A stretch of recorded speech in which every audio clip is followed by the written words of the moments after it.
Madam, ẹ kúrọ̀lẹ́ mà. Ẹ kúrọ̀lẹ́ sà. Báwo lọjà, báwo ni business ma? A dúpẹ́ f'Ọlọ́run, alhamdulilayi. Good.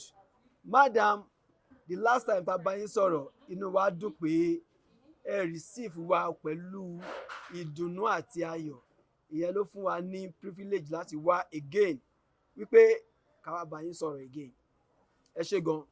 A tún máa wá o torí pé a rí pé confidence yín yẹn ó dùn mọ́ wa nínú, and we would like you to be our regular so madam, ìbéèrè tí mo fẹ́ béèrè ni pé ǹjẹ́ tẹ́ bá rí àyè, opportunity, chance láti sọ pé ẹ fẹ́ jáde kúrò Nàìjíríà, ẹ fẹ́ travel lọ sí ìlúkìlú tó bá wù yín, ǹjẹ́ ẹ máa lọ, ẹ máa fi Nàìjíríà lẹ̀? Why not? Máa lọ now. In as much tó yẹ pé owó ni mo fẹ́ lọ pa ń bẹ̀.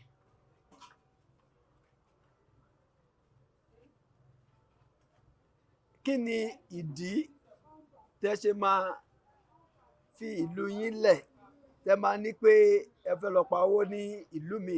Torí pé ẹ mọ̀ pé contribution yín nílùú yín òun ló máa gbé ìlú yín lárugẹ. Àbẹ́ rò bẹ́ẹ̀?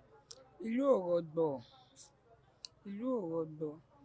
Mo mọ̀ pé téèyàn bá lọ sí òkè òkun, téèyàn fi Nàìjíríà lẹ̀, bí irú iṣẹ́ tá à ń ṣe ń bì báyìí, tó yẹ pé owó kékeré léèyàn máa rí, téèyàn bá ṣe lọ́hùn, at least ó máa gbọ́ ẹbí, ó máa gbọ́ bùkátà ẹbí, ó máa tún pressure yẹn máa tún lọlẹ̀ ju ti Nàìjíríà wa yìí lọ. Ẹ̀yin lẹ rò bẹ́ẹ̀ àbí ẹ gbọ́ pé bẹ́ẹ̀ ṣe ń rí nìyẹn? A mọ̀ pé bí tó ṣe ń rí nìyẹn, gbogbo àwọn tó ń lọ wọ́n ṣàn kó èrè oko wálé, káwa náà lọ ká kó èrè oko wálé ni. Ọlọ́run á jẹ́ kó rí bẹ́ẹ̀. Àmín. Bó dẹ̀ jẹ́ pé Nàìjíríà náà ni, Ọlọ́run á jẹ́ ká jèrè Nàìjíríà náà. Bẹ́ẹ̀ni, àmín. Madam, ká wá sọ pé ìlú tí ẹ sọ pé ẹ fẹ́ lọ yẹn, ìjà lè mọ̀ pé ká tó pé ìlú tí ó wù yín, ìjà lè mọ ìlú yẹn tó wù yín gangan pé ẹ fẹ́ lọ. Ìlú tó wà lọ́kàn mi tó wù mí, òun ni US.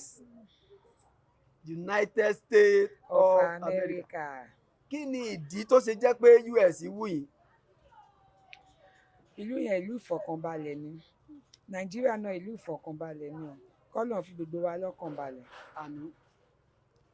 Okay, now mo like bẹ́ẹ̀ ti sọ pé ìlú ìfọ̀kànbalẹ̀ ni. Kí ni nǹkan tẹ́ ẹ mọ̀ nípa US? Bóyá nǹkan táwọn ọ̀rẹ́ yín ti ń sọ fún yín ni o, àbí nǹkan tẹ́ ẹ wò nínú fíìmù ni o, àbí nǹkan kan ẹ kàn jẹ́ ká mọ̀. Kí ni nǹkan tẹ́ ẹ mọ̀ nípa ìlú yẹn tó jẹ́ kí ìlú yẹn máa wù yín? Nǹkan rẹpẹtẹ, benefit rẹpẹtẹ náà ló wà ń bẹ̀. Mo néyàn tó wà ń bẹ̀ tó dẹ̀ ń sọ fún mi pé tí bá ráyè wà, kémi náà wówó kí n tú owó jọ, kémi náà máa benefit ń bẹ̀. So a lot of benefits ló wà ń bẹ̀. Anyway, inú mi dùn pé ẹ léyàn ń bẹ̀, ẹni èèyàn dáadáa ni torí ó ń sọ òótọ́ ọ̀rọ̀ fún yín. Tá bá ń wo ọ̀pọ̀lọpọ̀ ìlú tí ó jẹ́ number one táwọn èèyàn máa ń lọ, US wà ní inú wọn, Canada náà wà ń bẹ̀, wọ́n dẹ̀ ń ṣe dáadáa torí ẹ̀ làwa náà ṣe ń fẹ́ máa copy gbogbo nǹkan tí wọ́n ń ṣe ń bẹ̀. A dẹ̀ gbàdúrà pé Ọlọ́run á jẹ́ kí ìlú tiwa náà kó dáa. Tí ìlú wa náà bá dáa, a máa lọ síbẹ̀, a máa lọ sọ pé a fẹ́ ṣe holiday, ẹ tún máa padà láti invest owó tẹ ní Nàìjíríà, because ó dáa káwa náà gbé ìlú wa lọ́wọ́ sókè. Ẹ ṣé gan pé ẹ jẹ́ wa. Náà ló nà pé. Ẹni nice ma. Àtẹ̀yìn náà. Ẹ smile láti ẹ̀kan. Thank you. Mi smile kẹ̀, mo smile náà. Thank you so much ma. Ọlọ́run ló nà pé.